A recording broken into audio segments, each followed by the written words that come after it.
नमस्कार प्रिय विद्यार्थियों। आज के वीडियो के माध्यम से हम लोग चर्चा करेंगे सोशियोलॉजी के दूसरे चैप्टर के बारे में। इससे पहले आप लोगों ने समाज शास्त्र का पहला चैप्टर विस्तार से समझा था, जिसमें हमने समाज शास्त्र का अर्थ, परिभाषा, विशेषताएं, प्रकृति प्रकृति को वैज्ञानिक तरीके से भी हमने समझा था कि समाज शास्त्र वैज्ञानिक है तो क्यों है, और समाज शास्त्र अगर ह्यूमैनिटीज का सब्जेक्ट है तो क्यों है। इन सभी चीजों को विस्तार से, बहुत ही डिटेल से, और 15 से 17 एमसीक्यूज के आसपास आपने उसमें देखा था, और एमसीक्यूज को मैंने विस्तार से समझाया भी था। यानी चैप्टर 1 का एक कंप्लीट चैप्टर 1 आप देखे थे, जिसमें आपका चाहे अति लघु उत्तरीय पूछा जाए, चाहे लघु उत्तरीय, चाहे दीर्घ उत्तरीय, और किसी भी विश्वविद्यालय में, चाहे राजस्थान विश्वविद्यालय, चाहे बिहार विश्वविद्यालय, चाहे ये उत्तर प्रदेश के सारे विश्वविद्यालय, चाहे उत्तराखंड के या फिर अन्य कहीं पर विश्वविद्यालय में पूछा जाए, तो सोशियोलॉजी में यही चीजें पढ़नी पड़ती है। ठीक है, चाहे विदेशों के समाजशास्त्र की बात की जाए तो सब में चीजें वही आती हैं। हेडिंग भी आपकी अंग्रेजी हिंदी दोनों में मैं रखता हूँ। तो आज का जो क्लास है, मैंने कहा था कि भाई मेरा प्लान था कि एक ही वीडियो में सब कुछ समझ लेंगे, लेकिन वो क्लास 1 घंटे से ओवर हो गई थी। इसीलिए मैं आज सेकंड यानी दूसरा यूनिट में, मतलब कि पहली यूनिट की दूसरी क्लास है ये, फिर इसके बाद में यूनिट नंबर 2 आएगी, यूनिट नंबर 2 की क्लास 1, फिर क्लास 2, इस तरीके से आती रहेगी। तो परेशान बिल्कुल भी नहीं होना है, और मॉडल पेपर आपके लिए तैयार किया जा रहा है, जिसमें कैसे क्वेश्चंस आएंगे उस पर मैं चर्चा करूंगा। अब आइए मैं आपको समझाने का प्रयास करता हूं। आज के वीडियो के माध्यम से हम समाजशास्त्र का उद्भव विकास देखेंगे, साथ ही साथ में समाज शास्त्र का जो खास करके इसकी पृष्ठभूमि है, या समाज शास्त्र का अन्य सामाजिक विज्ञानों के साथ क्या संबंध है, उसको इसे समाज शास्त्र का मानव शास्त्र से, या राजनीति शास्त्र से, इतिहास से, इन सभी से कैसा संबंध है, अर्थशास्त्र से, इन सभी चीजों के बारे में जानने का प्रयास करेंगे। बहुत ही इंपॉर्टेंट चीजों को मैं चर्चा करूंगा, जो कि आपकी एग्जाम पॉइंट ऑफ व्यू से बहुत महत्वपूर्ण है। और मतलब अगर आप इस वीडियो को देखेंगे अंत तक, तो आपके अंदर एक सोशियोलॉजी के प्रति एक जो है लगाव उत्पन्न होगा। सोशियोलॉजी पढ़ने पर आपको विवश करेगी ये क्लास, यानी कि आपको इस क्लास में भटकने नहीं दूंगा। आप इस क्लास को सुनते रहेंगे, ऐसे आकर्षण तरीके से मैं पढ़ाऊंगा, आकर्षक तरीके से, ताकि आपका ध्यान जो है मैं अपनी तरफ खींच सकूं। तो देखें, यानी ये चैप्टर संख्या 2 है, कहने का मतलब है। ठीक है, लिखा मैंने नहीं है इस वजह से, क्योंकि प्लान था कि एक ही वीडियो में सब हो जाता, एक यूनिट पूरा खत्म कर देते हैं। देखिए, पश्चिम में समाजशास्त्र का उद्भव। पश्चिम माने कि जो पश्चिम के देश हैं, जैसे कि यूरोपीय कंट्रीज हैं, जैसे कि जो है फ्रांस है, अमेरिका है, या फिर जो है इंग्लैंड है, या और भी देश हैं जहां पर जो है समाजशास्त्र का उद्भव कैसे हुआ। History and emergence of sociology in the west, यानी पश्चिम में। देखिए, सामाजिक पृष्ठभूमि पहले समझे। हेडिंग लिखा सामाजिक पृष्ठभूमि। क्या लिखिएगा? लिखिएगा आप औद्योगिक क्रांति 18वीं शताब्दी ने पारंपरिक सामाजिक रचनाओं को तोड़ा, संरचनाओं को तोड़ा। यानी जो सामाजिक संरचना पारंपरिक संरचना बनी हुई थी पहले से, जो बातें लोग कह देते थे उस पर विश्वास करते थे। अब क्या था, मशीनों का विकास हुआ, तमाम प्रकार के आविष्कार होना शुरू हो गए। जो कुछ हम कहते थे कि भाई पृथ्वी गोल है या पृथ्वी का चक्कर सूर्य लगाता है, वो सब नष्ट होने लगा। गैलीलियो ने दूरबीन का आविष्कार किया, उससे देखा जाने लगा कि भाई कहाँ कहाँ तक चीजें हो रही हैं। या ऐसे तमाम प्रकार के और रिसर्च होने लगे, कापरनिकस, या ऐसे तमाम प्रकार के विद्वानों ने, ग्राहम वालास से लेकर के तमाम ऐसे विद्वान आए जिन्होंने तमाम प्रकार के रिसर्च किए, तमाम प्रकार के शोध किए। आधुनिक समय की अगर बात की जाए तो 16वीं मतलब 18वीं शताब्दी का जो समय रहा है, उसमें तमाम प्रकार के आंदोलन हुए, मतलब तमाम प्रकार के आविष्कार हुए। आंदोलन नहीं, तमाम प्रकार के आविष्कार हुए, आंदोलन भी बहुत सारे हुए। आविष्कार कहना इसके संदर्भ में उचित होगा, क्योंकि औद्योगिक क्रांति की मैं बात कर रहा हूँ। इंग्लैंड में औद्योगिक क्रांति शुरू हुई और पूरे संसार को उसने प्रभावित किया। इससे पूरा का पूरा संसार का जो एक प्रकार से समाज का जो संरचना थी, जो एक संबंध था चीजों का, वो एक प्रकार से कहीं ना कहीं पे बदला। और वो जो बदलाव हुआ, उसी बदलाव को समाजशास्त्र का उद्भव का मूल कारण माना जाता है। यानी 16वीं शताब्दी की जो आपका ये गौरवपूर्ण क्रांति कहते हैं इंग्लैंड की, उसका बड़ा प्रभाव पड़ा है समाजशास्त्र के उद्भव में। और दूसरी क्रांति फ्रांस की। फ्रांस और इंग्लैंड में क्रांति होती है औद्योगिक क्रांति, और फ्रांस की यानी फ्रांसीसी क्रांति 1789 में होती है। इसमें 3 नारे दिए गए थे, एक समानता, एक स्वतंत्रता और एक बंधुत्व का नारा दिया गया था। ठीक है, अब जब ये 3 नारे दिए गए, इसमें इसकी बात स्वतंत्रता, समानता और बंधुत्व की विचारधारा समाजशास्त्र में पनपी। यानी समाजशास्त्र के उद्भव में अगर देखें पश्चिम में, तो 2 क्रांतियों का बड़ा योगदान रहा है। एक जो है 1688 के बाद में जो आती है, यानी कि 18वीं शताब्दी के आसपास मान सकते हैं। 18वीं शताब्दी का मतलब होता है 1701 से लेकर के 1800 तक का समय, जो 17वीं शताब्दी, सॉरी 18वीं शताब्दी कहा जाता है। ठीक है, और 19वीं शताब्दी कहा जाता है 1800 से लेकर के 1900 ईस्वी तक का समय काल है, 1801 से लेकर के। ठीक है, 20वीं शताब्दी कहते हैं 1901 से लेकर के 2000 तक। ठीक है, 21वीं शताब्दी समय चल रही है, यानी कि 2001 से लेकर के और 2100 तक का जो समय काल रहेगा वो यही चलेगा। ठीक है, ध्यान रखिएगा 21वीं शताब्दी इसको कहते हैं। तो हम लोग किसमें 21वीं शताब्दी में है। तो फ्रांसीसी क्रांति जो हुई इसके द्वारा, और जो 18वीं शताब्दी में 1688 के बाद, मतलब 1688 में बेसिकली क्रांति शुरू हुई, क्योंकि इसमें कोई मारपीट नहीं हुई थी। इसमें बस क्या हुआ था कि समाज बदला था, समाज का स्ट्रक्चर बदला था। फ्रांसीसियों में आप देखते हैं जहां पर पहले राजशाही थी वहां पर अब लोकतंत्र आने लगा। ठीक है, लोगों जो है जो चर्चशाही थी जहां पर धर्म का प्रभाव बहुत ज्यादा था राजा महाराजाओं पर, वो हटने शुरू हो गए। तमाम प्रकार के समाज में बदलाव हुए। ये एक पृष्ठभूमि तैयार हुई। दूसरी बात प्रमुख समाजशास्त्रियों का योगदान रहा, जैसे कि Auguste Comte. Auguste Comte France के विद्वान। आप सभी को मैंने शुरुआत में बताया कि अगस्त काम्टे वह विद्वान है जिन्होंने समाजशास्त्र को सोशियोलॉजी कहा था। इससे पहले इन्होंने ही उसको सोशियोफिजिक्स कहा था, लेकिन उनको लगा कि ये भाई प्राकृतिक विज्ञान जैसा नहीं है, लेकिन हाँ ये विज्ञान है, आधुनिक विज्ञान है, इसलिए इसको सोशियोफिजिक्स कहना उचित ना समझा और उन्होंने उसका नाम 1838 में बदला और उसको सोशियोलॉजी कहा। ये चीजें मैं आपको बता चुका हूँ। 1838 में इन्होंने समाजशास्त्र को क्या कहा? 1838 में अगस्त काम्टे ने 1838 कर लीजिएगा यहाँ पर सोशियोलॉजी शब्द का पहली बार प्रयोग किया। सकारात्मकता यानी कि पॉजिटिविज्म का सिद्धांत दिया इन्होंने। ठीक है, पॉजिटिविज्म का सिद्धांत दिया। प्रत्यक्षवाद जिसको आप कह सकते हैं, प्रत्यक्षवाद का सिद्धांत भी इन्होंने दिया। विज्ञानों के संस्करण का सिद्धांत अगस्त काम्टे ने दिया। अगस्त काम्टे को समाजशास्त्र का जनक कहा जाता है, यह बात आप ध्यान रखेंगे। ठीक है, अगस्त काम्टे बड़े विद्वान आदमी थे। इन्होंने सोशियोलॉजी का एक व्यवस्थित जो है ढांचा प्रस्तुत किया। समाजशास्त्र को विज्ञान की श्रेणी में ला करके खड़ा किया। समाजशास्त्र को विज्ञान मानते हैं अगस्त काम्टे, तो अगस्त काम्टे का बहुत योगदान रहा। ठीक है, फिर अगस्त काम्टे के बाद में फ्रांसीसी ही विद्वान है, उनका नाम है इमाइल दुर्खीम। इमाइल दुर्खीम का नाम बहुत ही फेमस है समाजशास्त्र में, अगस्त काम्टे के बाद में दूसरे नंबर पर। जैसे Auguste Comte, Herbert Spencer, Emile Durkheim, Max Weber, ये सब ऐसे विद्वान हैं जिनका नाम समाजशास्त्र में अविस्मरणीय है। इनको आपको याद ही करना पड़ेगा, बिना इनके समाजशास्त्र की कल्पना भी आप नहीं कर पाएंगे। जैसे भारत में अगर राधा कमल मुखर्जी के समाजशास्त्री विचारों को ना पढ़े, एम एस श्रीनिवास को ना पढ़े, जी एस घुरिये को ना पढ़े, आंद्रे बिताई को ना पढ़े, तो आप भारतीय समाजशास्त्र को नहीं समझ पाएंगे। ऐसे ही जब विदेशी समाजशास्त्र की बात करते हैं, समाजशास्त्र की केवल बात करते हैं, तो उसमें अगस्त काम्टे को अगर हटा दें या इमाइल दुर्खीम को हटा दें, मैक्स वेबर को हटा दें, हर्बर्ट स्पेंसर को हटा दें, तो आप समाजशास्त्र नहीं पढ़ रहे। फिर समाजशास्त्र का कोई मतलब ही नहीं है, हटा दो। अगर इन 4-5 विद्वानों को हटा दिए, समाजशास्त्र खत्म, टाटा बाय बाय। ठीक है, यानी समाजशास्त्र में बहुत बड़े योगदान देने वाले हैं इमाइल दुर्खीम। 1895 में पहला समाजशास्त्रीय विभाग की स्थापना इन्हीं के द्वारा करी गई। सामाजिक तथ्य की बात करते हैं, सोशल फैक्ट की बात करते हैं। ये सोशल फैक्ट की अवधारणा दी।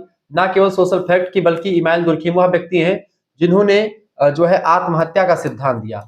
ठीक, किसका सिद्धांत दिया है? आत्महत्या का सिद्धांत। लोग आत्महत्या क्यों करते हैं, इसमें समाज का कितना बड़ा योगदान होता है, इस पर बहुत खुले चीजों में चर्चा करी। ली सुसाइड या दी सुसाइड, ली सुसाइड जो हम दूसरी भाषा में ली कहते हैं, उसी को हम लोग दी कहते हैं। ठीक है, ये दा या फिर ये ला, तो कुछ भी बोलो, सुसाइड। ठीक है,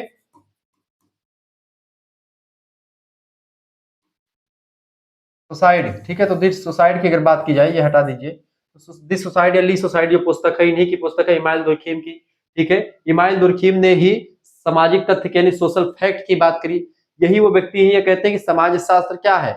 समाजशास्त्र को कहा कि समाजशास्त्र सामूहिक प्रतिनिधानों का विज्ञान है। समाजशास्त्र की परिभाषा को देते हुए इमाइल दुर्खीम ने इस बात को कहा था। इमाइल दुर्खीम ने जो है इनके बाद अगस्त काम्टे के, चूंकि अगस्त काम्टे की मृत्यु 1857 ईस्वी के आसपास हो जाती है। ठीक है, 1857-58 के आसपास इनकी मृत्यु हो जाती है, और उसी समय के उसके बाद में आप देखते हैं इमाइल दुर्खीम का जो है बाद में बहुत फेमस होते हैं। इमाइल दुर्खीम के बाद में एक व्यक्ति और है, हर्बर्ट स्पेंसर का नाम। हर्बर्ट स्पेंसर ने विकास का सिद्धांत दिया। मैक्स वेबर ने सत्ता की अवधारणा दी। ये सब भी आप लिख सकते हैं। ठीक है, लेकिन उतना अब मैं विस्तार से चर्चा करूंगा। ये सब चूंकि 5th सेमेस्टर में ऑलरेडी आपको पढ़ना पड़ता है, इसलिए मैं नहीं बता रहा हूँ। बाकी आप देखते हैं हर्बर्ट स्पेंसर का नाम बहुत विद्वान, बहुत बहुत ज्यादा इंपॉर्टेंट है। हर्बर्ट स्पेंसर, हर्बर्ट स्पेंसर को वह व्यक्ति है जिन्होंने समाज का साम्यवादी सिद्धांत दिया। लिख लीजिएगा,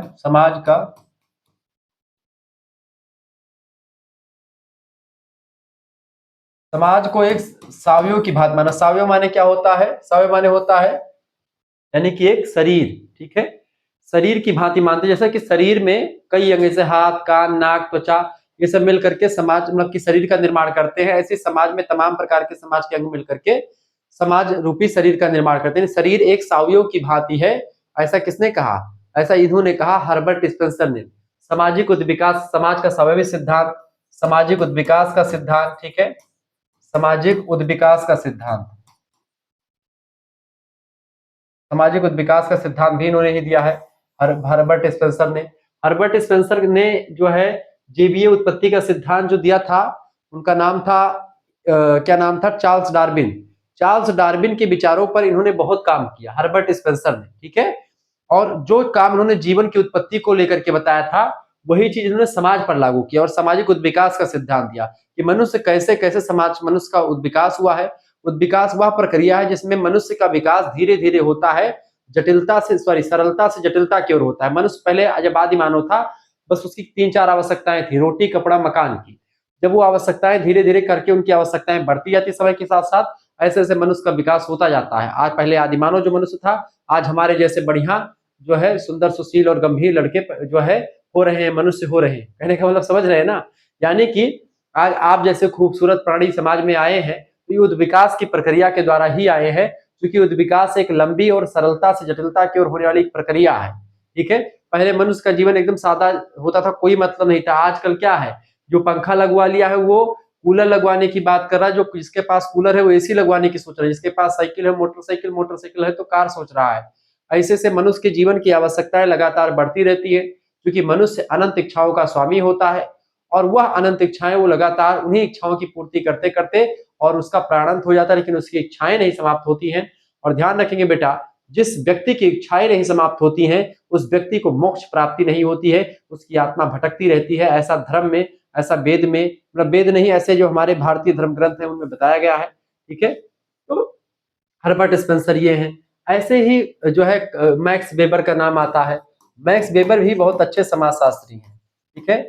मैक्स वेबर जो है, इन्होंने सत्ता की अवधारणा दी, ठीक है। सत्ता को 3 प्रकार से बांटा, सत्ता की अवधारणा दी, सत्ता क्या होती है, पूरा समाजशास्त्र में सत्ता की अवधारणा बड़ी जबरदस्त अवधारणा है। ऐसे तमाम सारे विद्वान आते हैं, सबको पढ़ेंगे तो बड़ा लंबा समय हो जाएगा, ठीक है। कार्ल मार्क्स जो है जर्मनी में पैदा हुए, वर्ग संघर्ष की विचारधारा दी, ऐतिहासिक भौतिकवाद का सिद्धांत दिया। कार्ल मार्क्स ने वर्ग संघर्ष की विचारधारा के साथ साथ कम्युनिस्ट मैनिफेस्टो लिखा 1848 में, ठीक है, एक लेख प्रकाशित हुआ। इसके अलावा कार्ल मार्क्स ही वह व्यक्ति जिन्होंने अतिरिक्त मूल्य का सिद्धांत दिया। किसका? अतिरिक्त मूल्य का सिद्धांत, अतिरिक्त मूल्य का सिद्धांत दिया कार्ल मार्क्स ने, ठीक है। अतिरिक्त मूल्य का सिद्धांत दिया। साथ ही साथ में कार्ल मार्क्स ने ही क्या दिया, कार्ल मार्क्स ही वह व्यक्ति है, दास कैपिटल नाम की एक पुस्तक लिखता है कार्ल मार्क्स। कौन सी पुस्तक है इसकी? दास कैपिटल, बहुत ही फेमस पुस्तक है, परीक्षा में खूब पूछी जाती है। अगर आपसे परीक्षा में ऑब्जेक्टिव क्वेश्चन पूछा था और अगर आपने हमारी क्लास को देखा है, तो आपको कुछ और भटकने की कहीं पर जरूरत नहीं पड़ेगी, आप बहुत ही बारीकी के साथ चीजों को जान पाएंगे। दास कैपिटल पुस्तक हुआ, कोई भी और भी तमाम प्रकार की, इसको वैज्ञानिक समाजवाद का जनक कहा जाता है, ठीक है। सॉरी, वैज्ञानिक, हाँ, वैज्ञानिक समाजवाद, वैज्ञानिक समाजवाद, वैज्ञानिक समाजवाद का जनक भी किसको कहते हैं? कार्ल मार्क्स को ही कहा जाता है, ठीक है। ये बात आप ध्यान रखेंगे। अतिरिक्त मूल्य का सिद्धांत दिया, ठीक है। जैसे मान लेते हैं कि कोई कंपनी है, कंपनी में जो मजदूर काम करते हैं उनको बस केवल 50 रुपए मान लेते हैं मजदूरी मिलती है, और 50 रुपए मिल का मालिक बिना कुछ किए ही पा जाता है। तो इसको लेकर के इन्होंने कहा था, इन्होंने ही कहा था कि अब तक का जो समाज है ये वर्ग संघर्ष का इतिहास रहा है, ये राज्य विहीन, मतलब कि राज्य ही ना हो, यानी राज्य शोषण का यंत्र है, ऐसा मानते हैं कार्ल मार्क्स। ये कहते हैं कि राज्य होना ही नहीं चाहिए, एकदम वर्ग विहीन समाज की कल्पना करते हैं कार्ल मार्क्स, जिसमें कोई वर्ग ना हो, सब बराबर हो, ऐसी बात करते हैं कार्ल मार्क्स। कार्ल मार्क्स ही वह व्यक्ति जो कहता है कि धर्म जनता के लिए अफीम का काम करता है, धर्म को जनता के लिए अफीम सिद्ध कर दिया इसने, कार्ल मार्क्स ने। जो बातें बिल्कुल सत्य प्रतीत नहीं होती, लेकिन हाँ, कुछ मामलों में ये बातें बिल्कुल सही करते हैं, और इन्हीं की विचारधारा को आजकल यूनिवर्सिटीज में फॉलो किया जाता है। और वामपंथ की जो विचारधारा है वो खास करके इन्हीं के सिद्धांतों पर आधारित रहती है, ठीक है। आगे बढ़ते हैं और भी चीजों को जानने का प्रयास करते हैं। तो इस तरीके से आप लोगों ने चीजों को पढ़ा। तो कार्ल मार्क्स के बारे में आपने देख लिया। भारत में समाजशास्त्र का विकास, तो ये पश्चिम में आपने देखा था, अब भारत में कैसे कैसे विकास हुआ इसको समझते हैं। Emergence of sociology in India. देखिए, भारत में समाजशास्त्र के उद्भव की अगर बात की जाए तो इसका प्रारंभिक अवस्था जो रही भारत में, देखिएगा 1919 में क्या हुआ, सबसे पहली बार बंबई विश्वविद्यालय में पहला समाजशास्त्र का विभाग खोला गया, ठीक है। इसके अध्यक्ष थे जीएस घुरिये, गोविंद सदाशिवराव घुरिये इनका पूरा नाम है। गोविंद सदाशिवराव घुरिये को ही इसीलिए समाजशास्त्र का जनक भी, भारतीय समाजशास्त्र का जनक कहा जाता है कहीं कहीं पर, ठीक है। कुछ लोग जो है उनको राधा कमल मुखर्जी को कहते हैं, कुछ लोग जो है जीएस घुरिये को कहते हैं। वैसे जीएस घुरिये ही समाजशास्त्र के जनक है भारतीय। फोकस की अगर बात करें तो जाति व्यवस्था पर फोकस किया जीएस घुरिये ने, जनजातीय समाज की बात करी जीएस घुरिये ने, और ग्रामीण संरचना पर अपने बढ़िया बढ़िया लेख लिखे। ठीक है, तो इस तरीके से बॉम्बे विश्वविद्यालय में पहला समाजशास्त्र का विभाग खोला गया, उसके अध्यक्ष यही थे। ठीक है, और जब अध्यक्ष थे तो यही एक प्रकार से उसको उसके पालनहार भी है। दूसरी बात, स्वतंत्रता का विकास जब हुआ, मुख्य प्रमुख विश्वविद्यालयों में जैसे दिल्ली विश्वविद्यालय में भी ये प्रारंभ हो गया पढ़ाना। प्रोफेसर डीपी मुखर्जी, धुरजटी प्रसाद मुखर्जी इनका पूरा नाम है, भारतीय समाजशास्त्री है, बहुत फेमस समाजशास्त्री है। कलकत्ता विश्वविद्यालय में प्रोफेसर एनके बोस ने सामाजिक परिवर्तन पर काम किया। ठीक है, दिल्ली विश्वविद्यालय से प्रोफेसर डीपी मुखर्जी, लखनऊ विश्वविद्यालय से राधा कमल मुखर्जी, और ये जीएस घुरिये, ऐसे तमाम प्रकार के प्रोफेसर हैं जिन्होंने समाजशास्त्र को बहुत आगे बढ़ाया। ठीक है, प्रमुख भारतीय समाजशास्त्रियों में अगर देखेंगे तो जैसे कि एम एन श्रीनिवास ने बहुत काम किया। ठीक है, एम एन श्रीनिवास वह व्यक्ति जिन्होंने संस्कृतिकरण, पश्चिमीकरण, आधुनिकीकरण जैसी अवधारणा दी। ठीक है, संस्कृतिकरण क्या होता है? संस्कृतिकरण एक ऐसी अवधारणा जिसमें होता क्या है कि कोई निम्न जातियां जो होती हैं, उच्च जाति को देखा कि उनका पहनावा ओढ़ावा कैसा है, या उनका चाल चलन, ओढ़ावा, रीति रिवाज, मतलब उच्च जातियों के जैसा व्यवहार करने लगते हैं, उच्च जाति जैसा करते हैं वैसा अनुकरण कर लेते हैं, वैसा नकल करते हैं, और लगातार ये नकल की प्रक्रिया चलती रहती है, और वो धीरे धीरे करके वो उच्च जाति में कन्वर्ट हो जाते हैं। ये प्रक्रिया संस्कृतिकरण की प्रक्रिया कहलाती है। ठीक है, इसी समय इन्होंने प्रभु जाति की अवधारणा भी दी है एम एन श्रीनिवास ने। ये सब चीजें ध्यान रखेंगे। मॉडर्नाइजेशन ऑफ इंडियन ट्रेडिशन पुस्तक एम एन श्रीनिवास की है, ये सब चीजें ध्यान रखिएगा। आंद्रे बित्ताई, आंद्रे बेतेरे नहीं, बित्ताई। ठीक है, आंद्रे बित्ताई, सामाजिक स्तरीकरण और असमानता पर शोध किया इन्होंने, और इस तरीके से तमाम सारे समाजशास्त्रियों ने भारत में समाजशास्त्र का विकास करना प्रारंभ किया। अब भारतीय समाजशास्त्रियों का तो हमने समझ लिया। अब इसके बारे में हम आगे और आपको बताने से पहले मैं एक चीज और आपको बताना चाह दे रहा हूँ। यहाँ पर हम समाजशास्त्र का उद्भव विकास तो हो ही गया आपका। अब समाजशास्त्र का किस तरीके से क्या हुआ कि समाजशास्त्र जो हुआ अपने यहाँ पर, समाजशास्त्र का अन्य सामाजिक विज्ञानों के साथ क्या संबंध है, इसको चाहो तो अलग चैप्टर में आप पढ़े, लेकिन अलग चैप्टर का कोई मतलब नहीं, इसी में पढ़ लीजिए ताकि यूनिट नंबर 2 में फ्री रहूं, और यूनिट नंबर 2 में फिर मैं आपको बताऊं विस्तार से। अब यहाँ पर आपको अगर कोर्स में ज्वाइन होना है, हमारे साथ पढ़ना है, आपको ग्रुप में जुड़ना है, पीडीएफ नोट्स प्राप्त करने सभी सब चैप्टर के 9161936062, ये मेरा व्हाट्सएप नंबर है। क्या नंबर है? 9161936062। इसी नंबर पर आप क्या कीजिएगा, व्हाट्सएप पर मैसेज कीजिएगा अपना नाम, अपने यूनिवर्सिटी का नाम, अपने सब्जेक्ट के नेम, और आप किस सेमेस्टर में है। प्रथम सेमेस्टर में है तो आप ऐसे लिख दीजिए, गुरुजी हम फर्स्ट सेमेस्टर में है, हमारा नाम ये है, हम इस यूनिवर्सिटी में पढ़ते हैं, हमारा सब्जेक्ट ये है। यानी आपके तीन यहाँ पर कितने सब्जेक्ट आपको होंगे? 3 मेजर सब्जेक्ट, 1 माइनर, 1 को करिकुलर। वैसे कभी कहीं पर दो, मतलब कि 3 मेजर हो सकते हैं या फिर 2 ही मेजर हो सकते हैं, और माइनर को करिकुलर आपका होगा। यानी 4 भी सब्जेक्ट हो सकते हैं, और आपके सब्जेक्ट कितने हो सकते हैं? 5 भी हो सकते हैं। जो भी सब्जेक्ट होगा 4 या 5 हो, सभी सब्जेक्ट की तैयारी केवल 100 रुपए फीस में आपके लिए मैं करवाऊंगा। आपको पेमेंट कैसे करना है? जैसे आप एसएमएस करेंगे हमारे इस नंबर पर, व्हाट्सएप पर, आप बोलिएगा गुरुजी हमको 100 रुपए वाला कोर्स ज्वाइन करना है। ठीक है, क्योंकि मैं कभी कभी कुछ बच्चे होते हैं कि जब उनके पास स्कैनर भेज जाता तो डर जाते कि स्कैनर भेज दिया गुरुजी, अभी हमको लूट लेंगे, अभी पैसा लेकर के भाग गए तो क्या होगा। ऐसे बहुत लोग सोचते हैं, बच्चे नए नए जो अभी अभी आए हैं। इसलिए मैं आपको बताना चाह रहा हूँ, कोई दिक्कत नहीं बेटा, इतना बड़ा चैनल चलाया था तो आपके लिए पीडीएफ के लिए पूरी व्यवस्था करी जा रही है। उसमें आपको पीडीएफ और जो को करिकुलर का पेपर होता है, ऑब्जेक्टिव भी होता है, जिसमें आपको फूड न्यूट्रिशन हाइजीन पढ़ना है, उसके लिए विस्तार से लगभग 10 प्रैक्टिस सेट उसके तैयार किए गए हैं।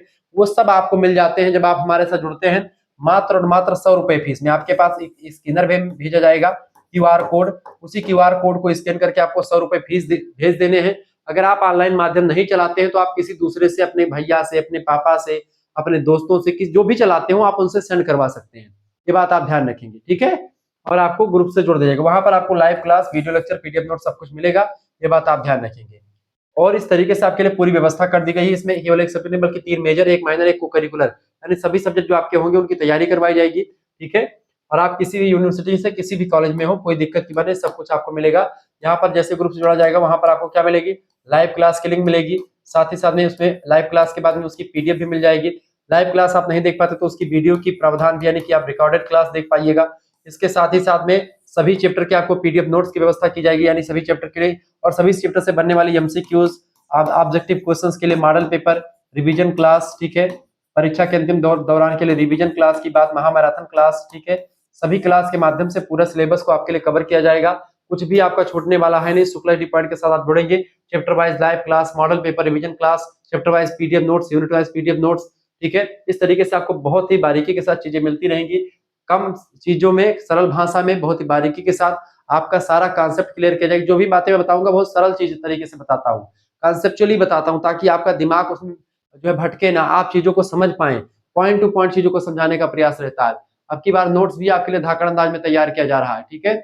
ऑब्जेक्टिव टाइप के क्वेश्चन जो होंगे उनके आंसर भी साथ में आपको मिलेंगे, यानी कहीं पर भटकने की जरूरत नहीं। सीरीज खरीदना नहीं है आपको, सीरीज खरीदे चाहे ना खरीदे, किताब है क्या नहीं है, कोई बात ही नहीं। किताब चाहो तो खरीदो, चाहो तो ना खरीदो, किताब की कोई बात ही नहीं होगी। आप सब कुछ इसी कंटेंट में पा जाएंगे जो हमारा पीडीएफ होगा पूरा, ठीक है। आपके लिए पूरी व्यवस्था, जिनको भी जुड़ना जुड़ सकते हैं, सभी विश्वविद्यालय के बच्चे जुड़ सकते हैं। जैसे आप उत्तर प्रदेश के किसी विश्वविद्यालय से हो, एमपी से यानी मध्य प्रदेश के, बिहार से किसी भी विश्वविद्यालय से हो, राजस्थान के, उत्तराखंड के, ठीक है, या फिर इसी प्रकार से आपका कहीं भी किसी भी विश्वविद्यालय से अगर आप हैं तो आप जुड़ सकते हैं। जैसे उत्तर प्रदेश के कुछ जैसे तमाम विश्वविद्यालय के नाम बताऊं मैं, जैसे महात्मा गांधी काशी विद्यापीठ बनारस, एमजीपी अरे बरेली, रोहिलखंड विश्वविद्यालय, मासा कुमारी सहारनपुर, राजा महेंद्र प्रताप सिंह स्टेट यूनिवर्सिटी, ठीक है, राजा महेंद्र प्रताप सिंह स्टेट यूनिवर्सिटी, रामानोहर लोहिया विश्वविद्यालय, वीर बहादुर पूर्वांचल विश्वविद्यालय, सिद्धार्थ यूनिवर्सिटी कपिलवस्तु, दीनदयाल उपाध्याय गोरखपुर विश्वविद्यालय, मां पाटेश्वरी बलरामपुर विश्वविद्यालय, छत्रपति शिवाजी महाराज कानपुर विश्वविद्यालय, चौधरी चरण सिंह मेरठ विश्वविद्यालय, डॉक्टर भीमराव अम्बेडकर आगरा विश्वविद्यालय, Bundelkhand university Jhansi, professor Ranju state university. ऐसे न जाने कितने विश्वविद्यालय हैं जिनकी परीक्षाओं की तैयारी शुक्ला डिपार्टमेंट के द्वारा करवाई जाती है, और सभी सब्जेक्ट की तैयारी करवाई जाती है, यानी केवल एक सब्जेक्ट नहीं बाबू, सारे सब्जेक्ट की तैयारी होगी। तो आप तुरंत जुड़िए, बिना सोचे समझे आपको जुड़ना चाहिए। 100 रुपए फीस है, कोई बहुत बड़ी फीस नहीं रखी गई है, मात्र 100 रुपए फीस में आप जब चौराहे पर निकलते हो मार्केट में, 100 रुपए आप ऐसे कब खर्च हो जाएंगे कुछ पता भी नहीं चलेगा। तो अगर आप हमसे जुड़ेंगे तो इससे आपको एक तैयारी मिलेगी, पृष्ठभूमि मिलेगी। आप आगे चल करके नेट जीआरएफ करना चाहते हैं, इसी से आगे चल करके सोशियोलॉजी से अपना करियर बनाना चाहते हो, चाहती हो, तो आपके लिए एक आधार तैयार करता है शुक्ला आईटी पॉइंट। तो वो आधार आप मजबूत कीजिए। ऐसे आप बस केवल चीजों को नहीं, आप पीडीएफ प्राप्त करेंगे, उसमें सब क्वेश्चंस लिखे रहेंगे, क्वेश्चंस का आंसर जो होगा उसमें विस्तार से नीचे डिस्क्रिप्शन में सारी चीजें बताई जाएंगी आपको, यानी आपको बड़ा मजा आने वाला पढ़ने में। तो आप तुरंत एसएमएस कीजिए इस नंबर पर, तुरंत जुड़ जाइए हमारे साथ। आइए मैं और चीजों को समझने का प्रयास करता हूँ। अब हम समझ लेते हैं कि आखिरकार इसका अन्य सामाजिक विज्ञानों के साथ क्या संबंध रहा है, ठीक है। अन्य सामाजिक विज्ञानों के साथ इसका क्या संबंध रहा है,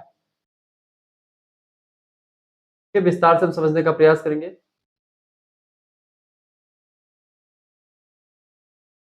चलिए, समाजशास्त्र और अन्य सामाजिक विज्ञानों में संबंध, सोशियोलॉजी एंड कॉमन साइंसेस, ठीक है। चलिए, सबसे पहला समाजशास्त्र और अर्थशास्त्र के बीच में संबंध को समझते हैं, ठीक है।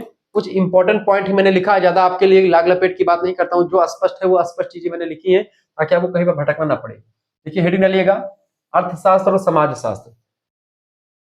अर्थशास्त्र को अंग्रेजी में इकोनॉमिक, समाजशास्त्र को सोशियोलॉजी के नाम से जानते हैं, ठीक है। और दोनों में बड़ा घनिष्ठ संबंध होता है, जैसे एक सिक्के के दो पहलू, एक हेड है तो दूसरा टेल, ऐसे कह सकते हैं। अर्थशास्त्र आर्थिक गतिविधियों का अध्ययन करता है, जैसे कि उत्पादन के बारे में, वितरण के बारे में, उपभोग के बारे में, विनिमय के बारे में, ठीक है, मांग और पूर्ति क्या, इन सभी के बारे में अध्ययन करता है अर्थशास्त्र। बेसिकली मनुष्य के जीवन के आर्थिक पहलुओं का अध्ययन अर्थशास्त्र करता है, जबकि मनुष्य के सभी पहलुओं का, आर्थिक, राजनीतिक, धार्मिक, सांस्कृतिक, सभी पहलुओं को अपने आप में समाहित करता है कौन, समाजशास्त्र।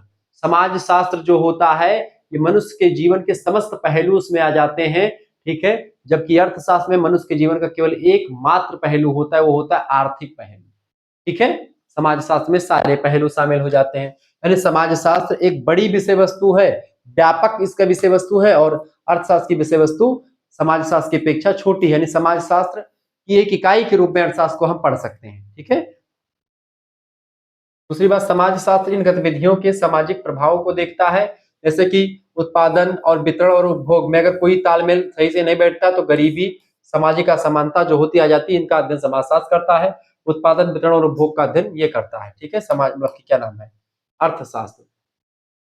तो इस तरीके से समझा दोनों में अंतर, दोनों का बड़ा जबरदस्त संबंध है। अर्थशास्त्र छोटा विषय वस्तु है, समाजशास्त्र बड़ा है। उदाहरण के रूप में समझे, अगर किसी क्षेत्र में बेरोजगारी बढ़ती है मान लेते हैं, तो उसका प्रभाव जो होगा केवल अर्थव्यवस्था पर नहीं बल्कि सामाजिक ढांचे जैसे कि अपराध की दर पर पड़ेगा, पारिवारिक तनाव पर जो है इससे बढ़ सकता है, यानी कहीं ना कहीं पे आप देखेंगे कि बेरोजगारी के बढ़ने से समाज पर बहुत प्रभाव पड़ता है।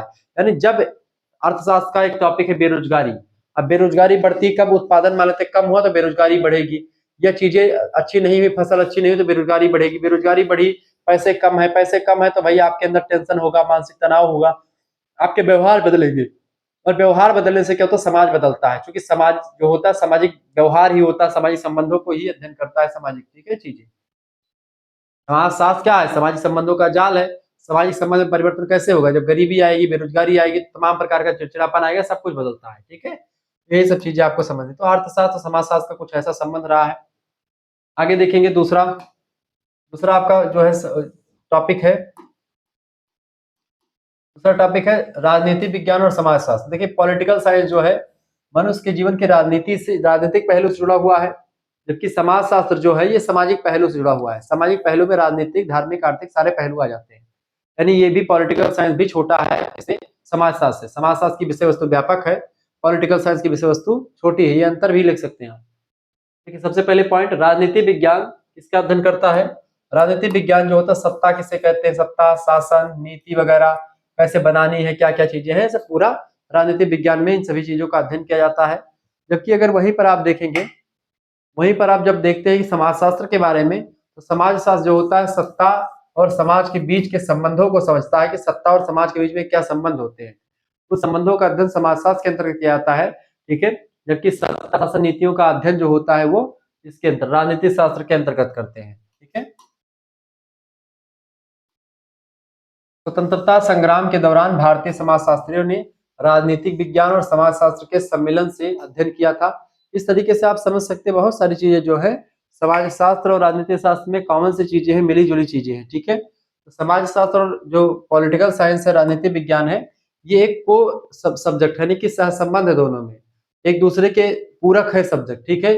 दोनों में अंतर होते हुए भी समानता रखते हैं बहुत सारी चीजें में, क्योंकि पॉलिटिकल साइंस जो होता है, पॉलिटी आप देखते हैं समाज का एक पक्ष होता है। समाज में जब आप राजा महाराजाओं के बारे में, समाज की जो है राजनीतिक व्यवस्था के बारे में पढ़ते हैं, समाज में आर्थिक व्यवस्था पढ़ते हैं, तो समाज के अंतर्गत सारे विषय आ जाते हैं। समाज की एक पहलू या एक इकाई के रूप में काम करता है। अगला आपका सब्जेक्ट है मनोविज्ञान और समाजशास्त्र। मनोविज्ञान यानी साइकोलॉजी और समाजशास्त्र। साइकोलॉजी आप सभी लोग जानते हैं, साइकोलॉजी जो होता है बेटा क्या होता है, साइकोलॉजी की अगर बात की जाए तो साइकोलॉजी को क्या बोलते हैं, साइकोलॉजी यानी मन का विज्ञान। मनोविज्ञान किसका है, पहले मनोविज्ञान को बताया कि मनोविज्ञान मन का विज्ञान है, फिर कहा गया मनोविज्ञान मन नहीं, मनोविज्ञान आत्मा का विज्ञान है, फिर कहा गया मनोविज्ञान चेतना का विज्ञान है, फिर कहा गया मनोविज्ञान जो है किसका विज्ञान है, मनोविज्ञान व्यवहार का विज्ञान है।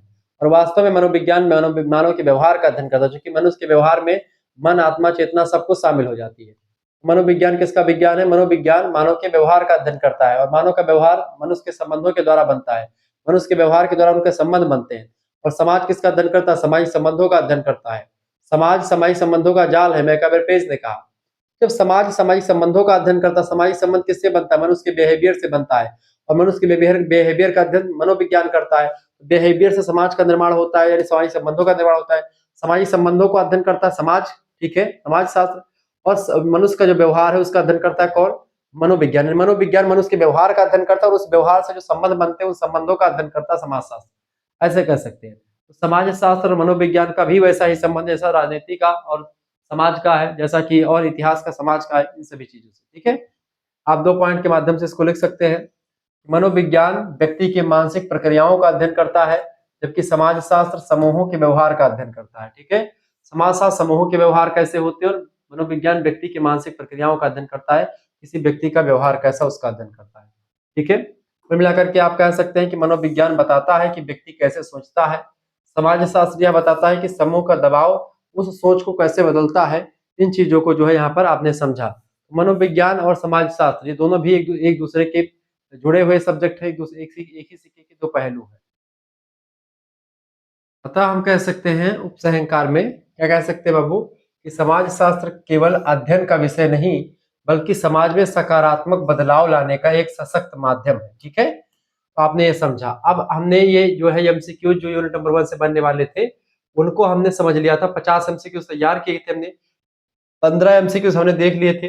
अब बाकी के एमसीक्यूज मैं तीव्र गति से आपको बताने का प्रयास करता हूँ, ठीक है। आपको भागना नहीं, बहुत ही बारीकी के साथ एमसीक्यूज में करवाऊंगा। उसके बाद में फिर हम यूनिट नंबर 2 में चलेंगे। यूनिट नंबर 2 आपके लिए इंटरेस्टिंग टॉपिक होगा, जिसके बारे में चर्चा करेंगे। तो ये आपका क्वेश्चन मैंने करवा दिया था, आगे देखिएगा 16 नंबर क्वेश्चन। अब यहाँ से आपको शुरू करना है, समझे। प्रश्न है कि सामाजिक तथ्य की विशेषता क्या है। सामाजिक तथ्य वे केवल व्यक्तियों पर लागू होते हैं, नहीं, वे बाहरी और बाध्यकारी होते हैं, बिल्कुल। ऑप्शन नंबर इसका बी करेक्ट आंसर हो जाएगा। सामाजिक तथ्य जो होते हैं ये बाहरी और बाध्यकारी होते हैं, मानवता, ठीक है, ये बात ध्यान रखिएगा। 17 नंबर क्वेश्चन आप देखेंगे, मानवतावादी दृष्टिकोण समाज में किस पर बल देता है? मानवतावादी दृष्टिकोण जो होता है समाज में किस पर बल देता है? सांख्यिकीय आंकड़ों पर बिल्कुल भी नहीं देता है। व्यक्ति की गरिमा और नैतिकता पर, बिल्कुल ऑप्शन नंबर इसका बी करेक्ट आंसर हो सकता है। व्यक्तियों की गरिमा और नैतिकता पर बल देता है, ठीक है।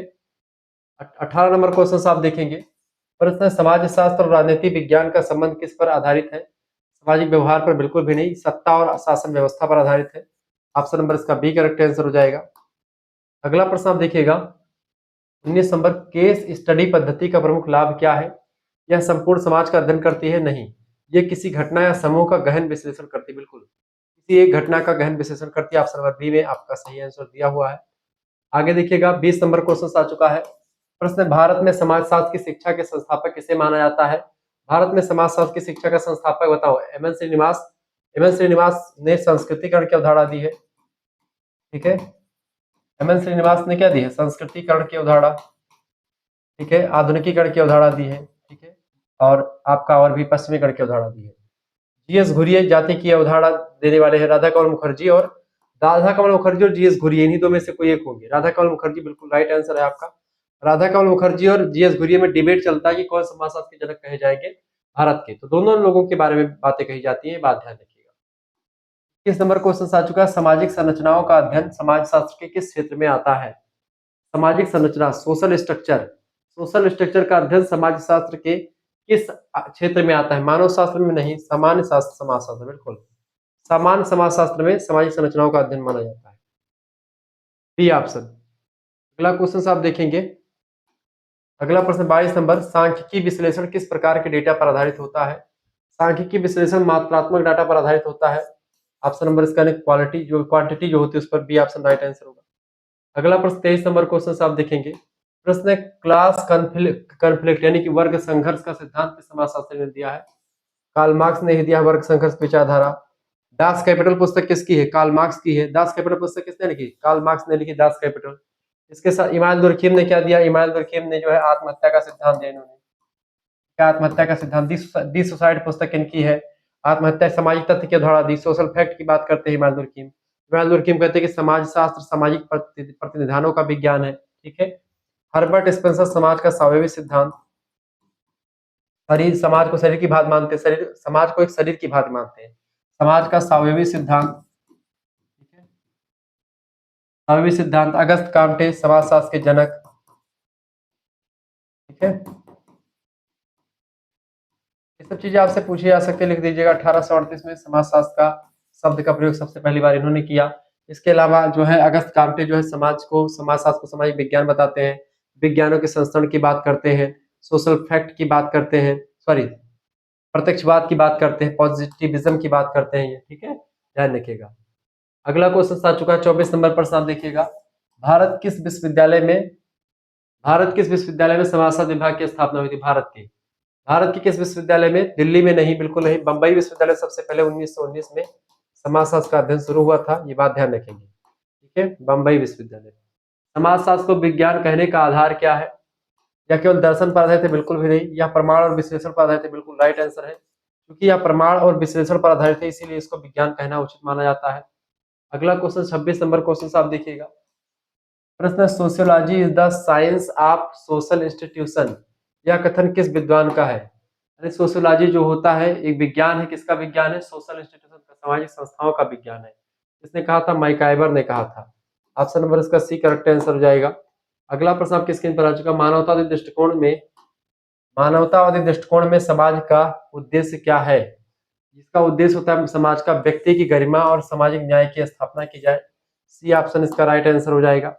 आगे देखेंगे अगला क्वेश्चन 28 नंबर प्रश्न आ चुका है, प्रश्न भैया समाज शास्त्र का प्रमुख अध्ययन क्षेत्र क्या है?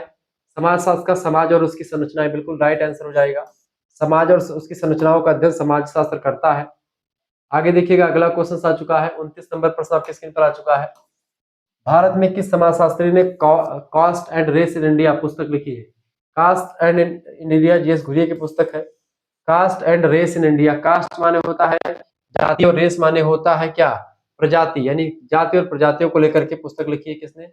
जीएस घुरिये, गोविंद सदाशिवराव घुरिये, ये बात ध्यान रखिएगा। अगला क्वेश्चन 30 नंबर प्रश्न आपके स्क्रीन पर आ चुका है, समाज शास्त्र में इथनोग्राफी किस विधि का हिस्सा है? इथनोग्राफी गुणात्मक विधि का हिस्सा है। ऑप्शन नंबर इसका बी करेक्ट आंसर हो जाएगा। अगला प्रश्न, प्रश्न 31 नंबर, भारत में समाजशास्त्र के अध्ययन को किसने एक सामाजिक दृष्टिकोण प्रदान किया है? राधाकमल मुखर्जी, आंद्रे बिताई, एम एन श्रीनिवास या अगस्त कामटे? करेक्ट आंसर हो जाएगा एम एन श्रीनिवास ने। एम एन श्रीनिवास यानी कि 32 नंबर क्वेश्चन आ चुका है। Social facts are like things, यह कथन किसका है? इमानुएल दुर्कीम का है। सोशल फैक्ट की बात कौन करते हैं? इमानुएल दुर्कीम करते हैं। ठीक है। मैकाइवर क्या कहते हैं? समाज सामाजिक संबंधों का जाल है। हर्बर्ट स्पेंसर समाज को एक सावयव की भांति मानते हैं, यानी कहते हैं समाज एक सावयव की भांति बना हो, यानी मनुष्य के शरीर की भांति समाज की रचना हुई है। इमानुएल दुर्कीम आत्महत्या के सामाजिक कारणों का विश्लेषण करते हैं, अहंगवादी, परमार्थवादी, तमाम प्रकार की आत्महत्या की बात करते हैं। कार्ल मार्क्स वर्ग संघर्ष की बात करते हैं। ठीक है। ये सब चीजें आपके लिए पूरा विस्तार से मैंने आपके लिए व्यवस्था की है, परेशान होने की बिल्कुल आपको जरूरत नहीं, बहुत ही बारीकी के साथ मैं आपको समझा रहा हूँ। 33 नंबर क्वेश्चन आप देखिएगा। प्रश्न, मानवतावादी दृष्टिकोण में शोधकर्ता का मुख्य कर्तव्य क्या होता है? व्यक्तिगत अनुभव को महत्व देना, बिल्कुल राइट आंसर है। व्यक्तिगत अनुभव को महत्व देना, बी ऑप्शन में दिया है, बिल्कुल राइट आंसर आप लगा दीजिएगा। यही सब क्वेश्चंस परीक्षा में आते रहते हैं, ये सब इंपॉर्टेंट क्वेश्चंस है जो आपके लिए मैं करवा रहा हूँ, तीव्र गति से चल रहा हूँ। ठीक है, ताकि आपका समय ज्यादा नष्ट ना हो। सामाजिक नियंत्रण, सोशल कंट्रोल का उद्देश्य क्या होता है? व्यक्तियों को स्वतंत्र बनाना नहीं, समाज में शांति व्यवस्था को बनाए रखना, बी ऑप्शन बिल्कुल राइट आंसर हो जाएगा इसका। ठीक है, बी ऑप्शन। आगे देखेंगे 35 नंबर प्रश्न आ चुका है। भारत में किस समाजशास्त्री ने लिटिल कम्युनिटी की अवधारणा दी है, यानी लघु समुदाय की अवधारणा? रॉबर्ट रेडफील्ड ने लघु समुदाय की अवधारणा दी है। ऑप्शन नंबर इसका सी करेक्ट आंसर होगा। अगला क्वेश्चन आपकी स्क्रीन पर आ चुका है, 36 नंबर देखेंगे। भारत में समाजशास्त्र का औपचारिक शिक्षण कब शुरू हुआ? भारत में समाजशास्त्र का औपचारिक शिक्षण शुरू हुआ 1919 में शुरू हुआ है। ऑप्शन नंबर इसका सी करेक्ट आंसर हो जाएगा। आगे बढ़िएगा, अगला प्रश्न आ चुका है। किस समाजशास्त्री ने जो है फंक्शनलिज्म का प्रतिपादन किया? बताइए किस समाजशास्त्री ने किया था फंक्शनलिज्म का प्रतिपादन?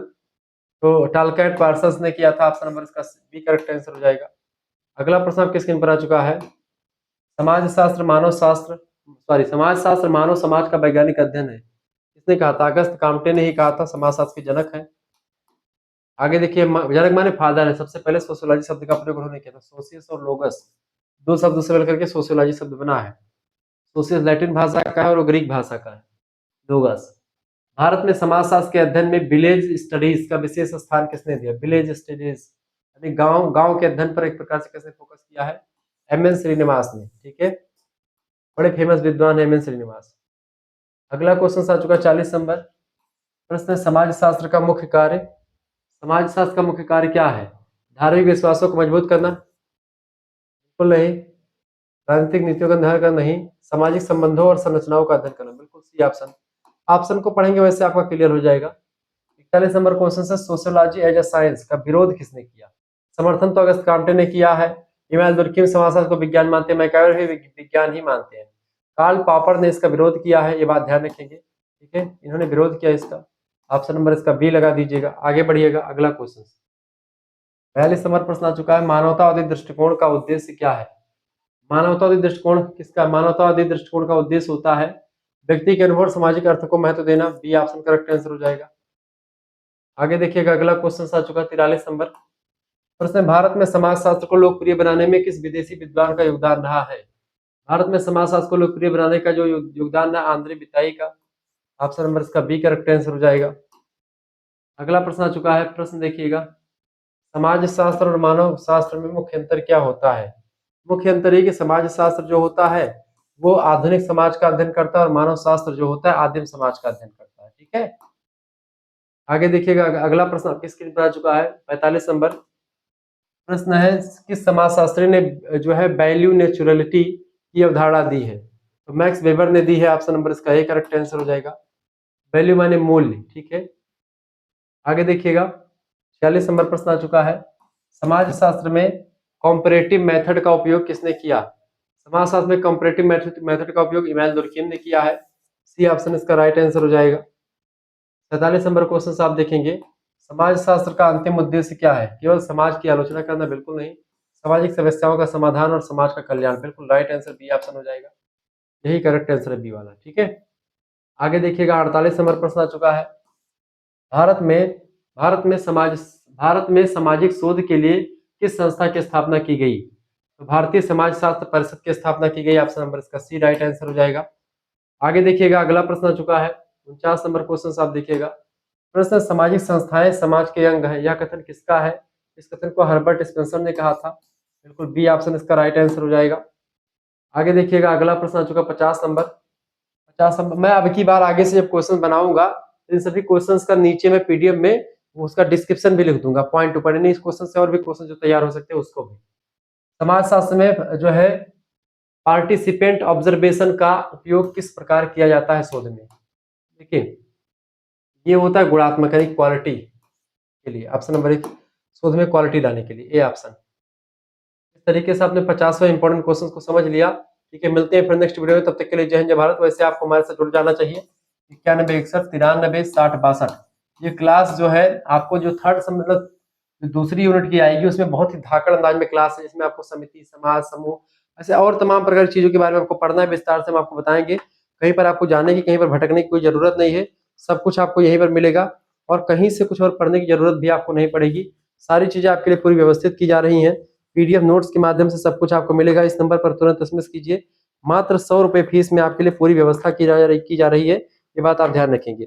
आगे चल करके आपको क्या पढ़ना है, देखें। यूनिट नंबर 1 में आप लोगों ने चीजों को समझ लिया है।